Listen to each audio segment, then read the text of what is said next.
70 out of 80, 75 out of 80, not good, बेकार बेकार। कोई नहीं यार, कोई नहीं, कोई नहीं यार। देखो मैं तुम्हें लेजिट एक बात बताऊं, ये जो तुम्हारे बीच बीच में एग्जाम्स होते हैं ना, आपके पीरियोडिक टेस्ट हो गए, आपके हाफ ईयरली हो गए, आपके प्री बोर्ड्स होंगे, एक नहीं दो नहीं, कुछ स्कूल्स में तो तीन तीन प्री बोर्ड्स होते हैं। ये जितने भी एग्जाम्स आपके बीच में होते हैं ना, ये सब होते हैं आपको सिखाने के लिए कि कैसे आपको फाइनल बोर्ड के एग्जाम में गलतियां नहीं करनी है। क्योंकि फाइनल बोर्ड के एग्जाम में तुम गलती नहीं कर सकते, वहां पे तुम गलतियों का चांस स्कोप नहीं रख सकते। तो इसलिए जितनी गलती करनी है, जितना तुम्हें सिल्ली मिस्टेक करनी है, वो सारी इस एग्जाम में कर लो। अब एग्जाम देने के बाद दो तरह के बच्चे हैं।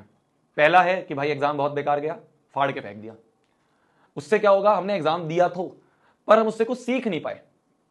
एक तरीका यह होगा कि ठीक है एग्जाम मान लो नहीं अच्छा गया, किसी कारणवश हमारा एग्जाम नहीं अच्छा गया, तो हम क्या करेंगे कि भाई उस पेपर को, मान लो उस दिन नहीं मन कर रहा, मत पढ़ो, कोई बात नहीं, आए आराम से सोए, मूवी वूवी देखी, कोई बढ़िया निकाल दिया दिन।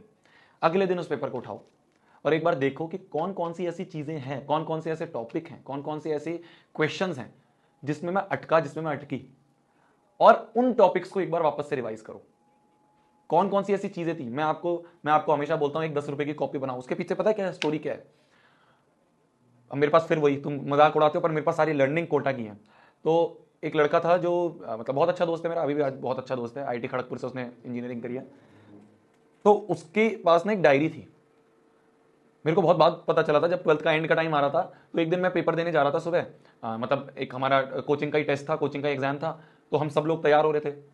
तो उस दिन मेरे बाथरूम में पानी नहीं आ रहा था, तो मैंने उसका बाथरूम यूज़ करा। मैंने कहा यार मेरे को नहाना है, मैं तेरा बाथरूम यूज़ कर लूँ। तो उसने कहा ठीक है यूज़ कर ले।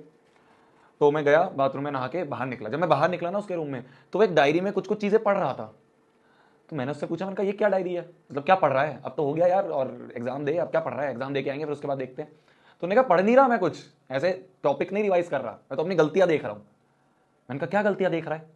उसने बताया कि ये गलतियां वो हैं जो मैंने एग्जाम में, जो पिछले एग्जाम हमने आज तक दिए हैं, जो पिछले टेस्ट हमने आज तक दिए हैं, उन सारे टेस्ट की जो जो गलतियां होती थी वो हर टेस्ट के बाद मैं लिख लेता था कि आज वाले टेस्ट में मैंने ये सिल्ली मिस्टेक करी, आज मैंने ना टाइम को देख के बहुत तेज तेज कैलकुलेशन करी जिसकी वजह से मेरा 2 सवाल खराब हो गए। अगर कम टाइम में एक सवाल भी कर लेता तो पूरे नंबर तो मिलते, ना कि 2 सवाल जीरो होते। तो वो छोटी छोटी सिल्ली मिस्टेक, वो छोटी छोटी गलतियां जो हर टेस्ट में, हर एग्जाम में हम करते हैं, वो उसने उस डायरी में लिख रखी थी।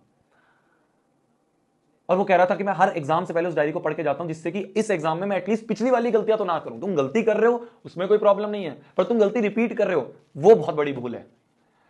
तो वो कहता था मैं गलती रिपीट नहीं करना चाहता, कोई नई गलती होगी वो लिख लूंगा, पर अगले एग्जाम में वो पिछली कोई भी गलती रिपीट नहीं करूंगा। तो ये सोच होती है मतलब उन बच्चों की जो हाँ आईआईटी खड़गपुर में जाते हैं और इंजीनियरिंग कंप्लीट करते हैं और अच्छे अच्छे कोचिंग्स में, अच्छी अच्छी अपने क्या कहते हैं, अच्छे अच्छे कॉलेजेस में जाते हैं। तो ये है, अब तुम एग्जाम दे के आए हो, तुम हाफ ईयरली दे के आए हो, हाफ ईयरली देने के बाद या कोई भी एग्जाम देने के बाद या तो तुम फाड़ के फेंक दो, फाड़ के फेंक दोगे क्या हुआ। जो गलती तुम आज से 10 साल पहले तक करते आ रहे थे, अगले एग्जाम में भी तुम फिर वही गलती कर दोगे, फिर उससे अगले एग्जाम में वही गलती कर दोगे। तो आज तक के एग्जाम देने का कोई फायदा नहीं हुआ, कुछ सीखे नहीं तुम उससे। पर अगर तुम उसको सीख के और उसको लिख लो एक जगह और हर एग्जाम से पहले एक बार उसको पढ़ के चले जाओ कि देख पिछले में ये गलतियां करी थी, अगले में नहीं होनी चाहिए, अगले में कोई नई गलती हो जाए तो कोई दिक्कत नहीं, ठीक है कोई नई गलती थी आती नहीं थी, पिछली रिपीट करनी। क्या मेरी बात समझ में आई। तो इसलिए ठीक है, अपन ने हुआ यार जितना पढ़ाई करी उतना ठीक है, बोर्ड एग्जाम में गलती नहीं करनी। बोर्ड एग्जाम में वो सारी मिस्टेक की जो नोटबुक है तुम्हारी उसको बना के जाना और उस मिस्टेक की नोटबुक को बोर्ड एग्जाम से सुबह पढ़ के रोज जाना। रोज जितने भी एग्जाम तुम्हारे होने वाले हैं, 5 एग्जाम होंगे बोर्ड के, उन 5 एग्जाम में वो कॉपी, वो डायरी, अभी भी टाइम है यार, बनाना शुरू कर दो अभी। एग्जाम्स, ये पिछले एग्जाम गए तुम्हारे हाफ ईयरली, क्या क्या गलतियां थी, क्या क्या तुम्हें उस समय जब तुम एग्जाम दे रहे थे वो 3 घंटे में क्या क्या तुम्हारे अंदर दिक्कतें आई, वो सारी लिखो। जितने भी दोगे, आगे प्री बोर्ड दोगे, टेस्ट सीरीज दोगे, हम टेस्ट लेंगे, हमारी टेस्ट सीरीज दोगे, सब दोगे, हर बार जो जो गलती कर रहे हो उसको लिखना और फाइनल बोर्ड एग्जाम में उसको करके मत आना, रिपीट मत करना। तब जीत है, तब फायदा है इतने पैसे करने का और इतने एग्जाम देने का। वरना एग्जाम देने के बाद फाड़ गए और उससे कुछ सीखे नहीं तो क्या फायदा।